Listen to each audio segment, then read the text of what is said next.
اور سیدنا عمر کو کن لوگوں نے شہید کروایا، یہ بھی اگر ہم کھولیں گے تو پھر اس کو ڈیپ ڈگ کرنے سے بھی آل امیہ ہی آتی ہے.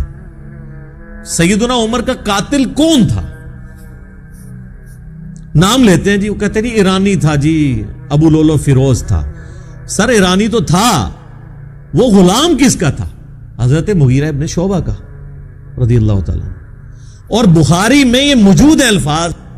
اور پھر اس سے اگلا تلخ پہلو یہ ہے کہ حضرت مغیرہ ابن شعبہ پوری زندگی حضرت معاویہ رضی اللہ تعالیٰ عنہ کے دستے راس رہے ہیں. اب اگر میں فلنگ دی بلینکس کرنا شروع کروں تو میں عبداللہ ابن سبا والا جو ڈھونگ انہوں نے رچایا ناسبیوں نے، اس سے بہتر سٹوری احادیث کی بنیاد پہ بلڈ کر سکتا ہوں کہ حضرت عمر کے قاتلین کون ہیں کہ جنہوں نے پورے اسلامک سسٹم کو نقصان پہنچا کے بعد میں اس کے اوپر قبضہ کیا ہے. اور اس کی سپورٹ میں بخاری کی وہ حضرت عمر کا آخری خطبہ بھی لا سکتا ہوں. صحیح بخاری میں انٹرنیشنل نمبر کے مطابق 6830 نمبر حدیث ہے. حضرت عمر جس سال شہید ہوئے ہیں، بس اسی مہینے میں وہ شہید ہو گئے، 26 ذوالحجہ کو. انہوں نے جو آخری حج کیا ہے 23 ہجری میں، تو وہ منا میں عبداللہ ابن عباس کہتے ہیں کہ اور عبد الرحمن بن عوف کہ ہم بیٹھے ہوئے تھے، ایک شخص نے آ کے کہا کہ امیر المومنین آپ نے لوگوں کی گفتگو نہیں سنی، لوگ کہہ رہے ہیں کہ عمر جب مر جائے گا تو ہم فلاں شخص کی بیعت کر لیں گے. تو حضرت عمر کو بڑا غصہ آیا، انہوں نے کہا مسلمانوں کے مشورے کے بغیر بیعت کریں گے یہ؟ اور انہوں نے کہا میں ابھی منا میں خطبہ دیتا ہوں اور میں اس ایشو کو یہیں پر ختم کرتا ہوں. تو عبد الرحمن بن عوف نے کہا کہ چند لوگوں نے بات کیا، پبلکلی اس کو ہائی لائٹ نہ کریں. کون سی یوٹیوب پہ ویڈیو آ گئی ہے؟ اگر یوٹیوب پہ ویڈیو آئی ہوتی نا تو حضرت عمر کا بھی پھر خطاب یوٹیوب پہ ہی آنا تھا. جب فتنہ عالمی ہوتا ہے نا پھر اس کے لیے عالمی بیانیہ آتا ہے.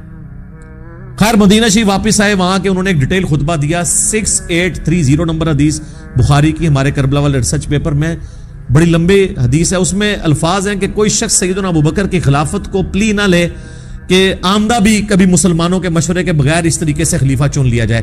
یعنی حضرت عمر یہ سمجھتے تھے کہ حضرت ابوبکر کو بھی کیٹاسٹروفیکلی چنا گیا، جس طریقے سے مشورہ ہونا چاہیے تھا ویسے نہیں ہو سکا، لیکن وہ ایک ایکسیپشن ہے کیونکہ امت اس کے اوپر راضی ہوگی.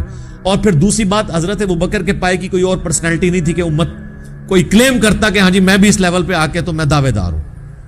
ایون مولا علی علیہ السلام نے بھی ان کو 6 مہینے کے بعد ایکسیپٹ کر لیا. اس کے اوپر میری ڈیٹیل ویڈیو ہے سیدہ فاطمہ کا قاتل کون، تو آپ دیکھ لیں، میں نے سارے ٹروتھ اس کے اندر ریویل کیے ہیں ایک ایک حدیث کے نمبر ڈسپلے کر کے. تو بہرحال حضرت عمر فاروق رضی اللہ تعالیٰ عنہ نے کہا کہ یہ چیما گوئیاں جو میں سن رہا ہوں نا کہ عمر مر جائے گا تو فلاں کے، تو ان کا مسلمانوں کے مشورے کے بغیر تم خلیفہ چنو گے؟ اللہ کی قسم اگر اس طرح ہوا تو پھر اس کا انجام قتل و غارت ہوگا. جس کی بیعت کی گئی اور جو بیعت لینے والے ہیں، یہ دونوں کے دونوں جو ہیں وہ خون ریزی کا شکار ہوں گے. اور حضرت عمر نے اس بیعت کو اسٹیبلش ہی نہیں مانا کہ جو تلوار کی دھونس پر لی جائے. تو یزید ابن معاویہ کی بیعت جو ہے تلوار کی دھونس پہ ہوئی ہے.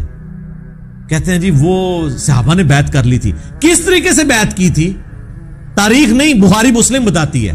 انشاءاللہ میں آج سب کچھ کور کروں گا. ریسرچ پیپر میں تو میں نے کور کیا ہے، اس کے علاوہ کئی ایک ویڈیوز کے اندر کور کیا ہوا ہے. تو جو دھونس اور بدماشی کے ساتھ بیعت لی جائے تو بیعت سیدنا عمر کے فتوے کے تحت اسٹیبلش ہی نہیں ہوتی. جب بیعت اسٹیبلش نہیں ہوگی تو لہٰذا اس بیعت کے خلاف کھڑے ہونے والے کو خروج پر مبنی نہیں مانا جائے گا، بلکہ وہ قیام حسینی ہے. خروج وہ ہے جو مولا علی کے خلاف ہوا ہے جنگ جمل صفین و نہروان کے اندر، کیونکہ ان کی بیعت اسٹیبلش تھی. وہ خلف کس کروں گا. تو یہ میں نے تمہیداً گفتگو کی ہے تاکہ ایک اوورال ڈاکٹرن کلیئر ہو کہ اصل ایشو سیدنا عمر کی شہادت سے شروع ہے، اور اس کی پریڈکشن پہلے ہی صحیح بخاری اور صحیح مسلم میں نبی الاسلام کی احادیث موجود ہیں. اور بلکہ یہ تو ایک پورا ایک ٹاپک ہے دلائل النبوہ کا.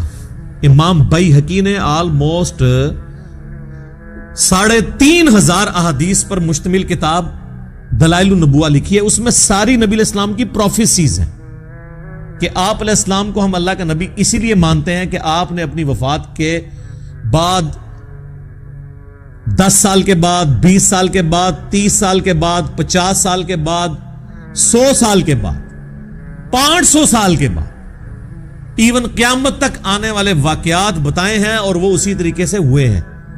امام بیہقی نے اپنے زمانے تک تو وہ چیزوں کو جمع کیا. ان کی وفات ہوئی ہے 458 ہجری میں.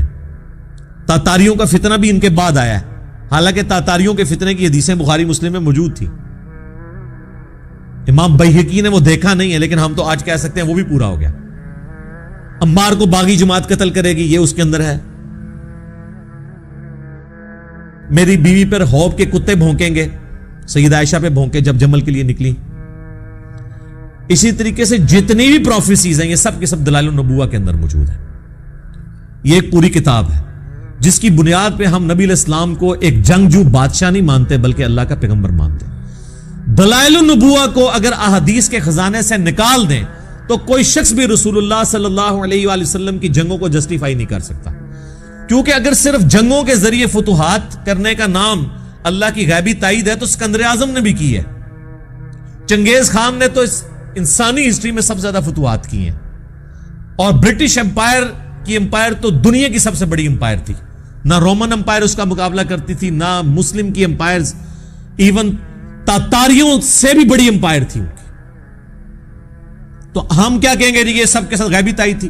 ادھر ادھر فرق یہ ہے کہ ان لوگوں نے یہ نہیں بتایا تھا کہ ہمارے بعد کیا ہوگا، لیکن ہمارے نبی علیہ السلام اللہ کے پیغمبر ہیں، وہ جنگجو نہیں ہیں.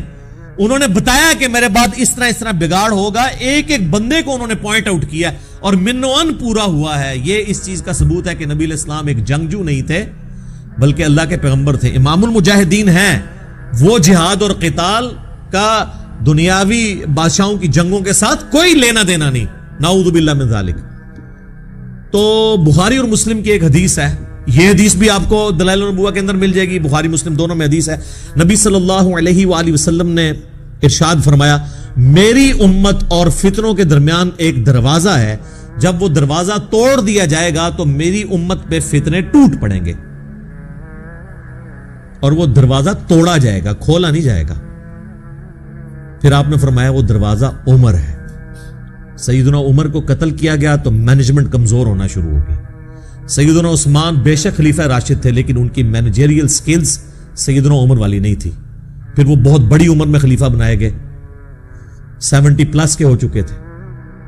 اور پھر کئی ایک چیزیں جو میں آج ڈسکس نہیں کرنا چاہتا.